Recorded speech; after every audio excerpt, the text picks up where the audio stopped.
Greetings, movie fans, and welcome to another episode of SMG Movie Talk. Now, before I begin, I want to thank a few people who have donated my Indiegogo campaign. Those are Rob F., Tammy S., and Sean D. Thank you guys for being part of this journey with me. I couldn't do this without you.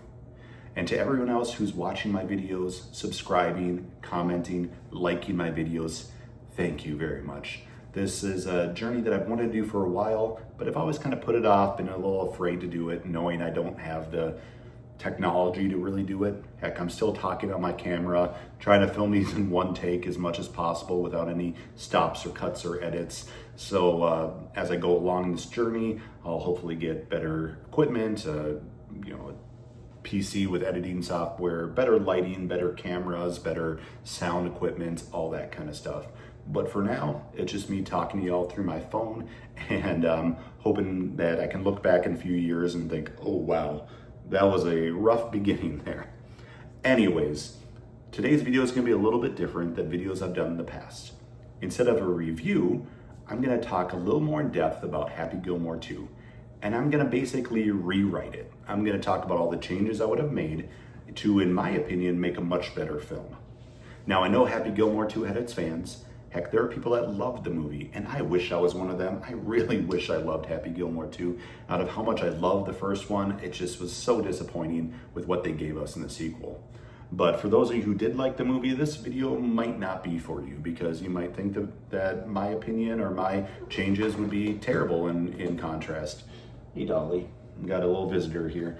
But for those of you who are like me who did not like Happy Gilmore 2, maybe these changes would be ones that you would agree with.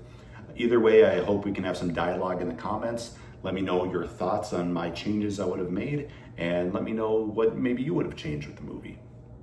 Anyways, there will be spoilers in this video, of course, because I can't talk in depth about the movie without spoiling it. So if you want to avoid spoilers, maybe put off watching this until a little bit later. So first and foremost, the first change I would make, of course, don't kill Virginia. That was a ridiculous move that just felt like a punch in the gut, the way they did it there. So don't kill her off. However, I'd make another change with Virginia, sorry, but it's a change that some people might not really agree with. I would not have Happy and Virginia married to start the movie. Basically, they would be maybe a montage that would show, well, they tried to date, tried to work it out, didn't work out, they split. Maybe they still are friendly with one another, have affection for one another, but they just couldn't work out any kind of relationship. And there's a reason for that. They'll pay off a little bit later. Trust me on that.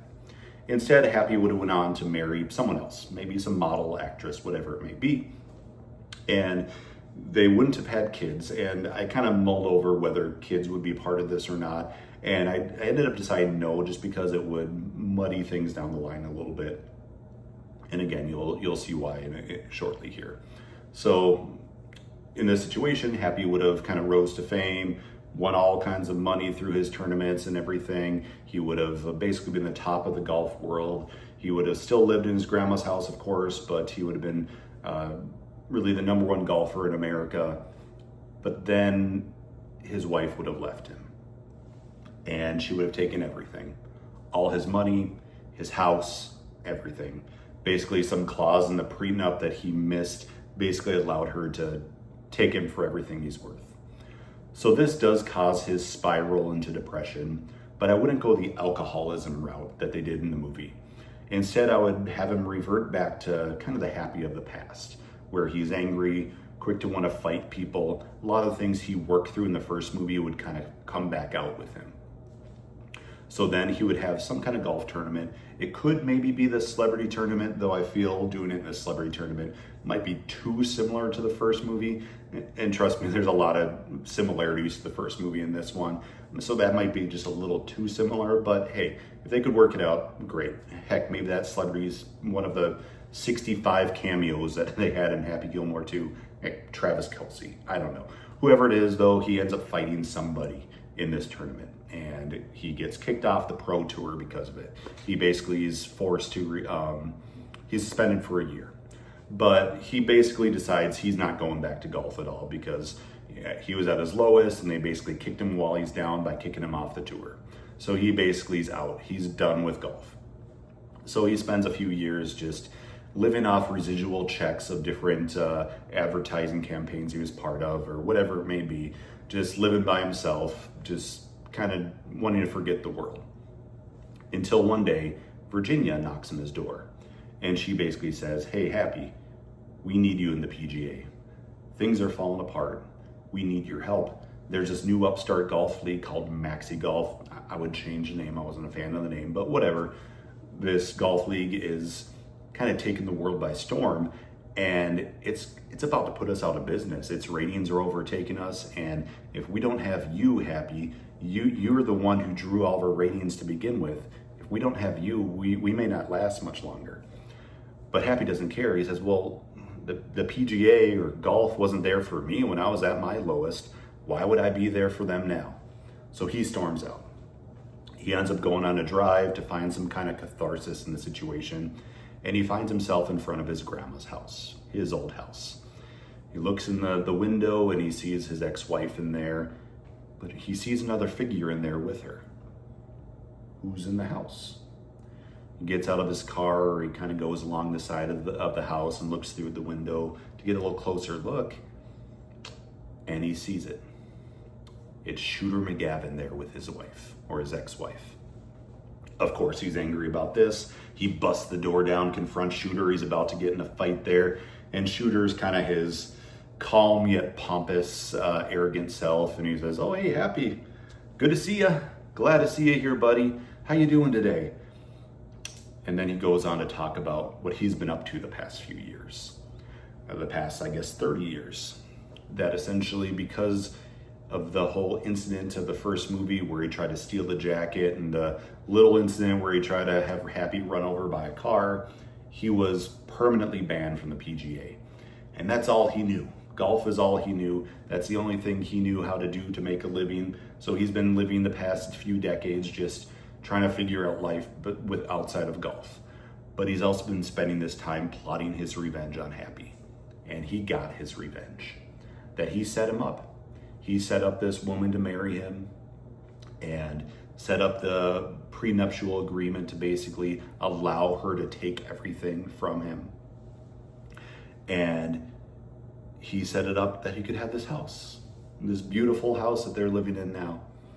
And of course, Happy's angry about this and is trying to fight him a bit, but he's restraining himself as much as he can. And then Shooter says, "Oh, and by the way, thank you for the money that was won in the divorce, because if it wasn't for that money, I never would have been able to start this new golf league, Maxi Golf. You see, I've modeled it after you. You know, it's much larger than life. There's lights, there's pyros, all that kind of stuff. And it's really with you in mind, Happy. So thank you for making this dream a reality and letting me come back to golf."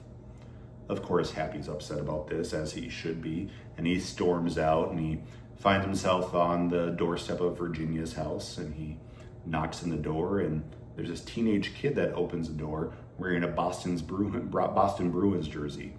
And of course, Virginia shows up, and Happy's asking who the kid is, and she says, "Oh, that's my son." Turns out that she had a son about 15 years ago, but she's no longer with the husband. But anyways, that kid is a big fan of Happy, that he idolizes him, everything from his golf playing to his antics that he had early in his career. He's a big fan of him.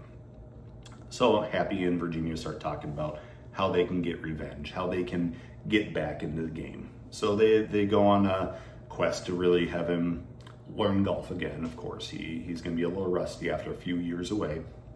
So maybe a montage of him relearning and all that kind of stuff.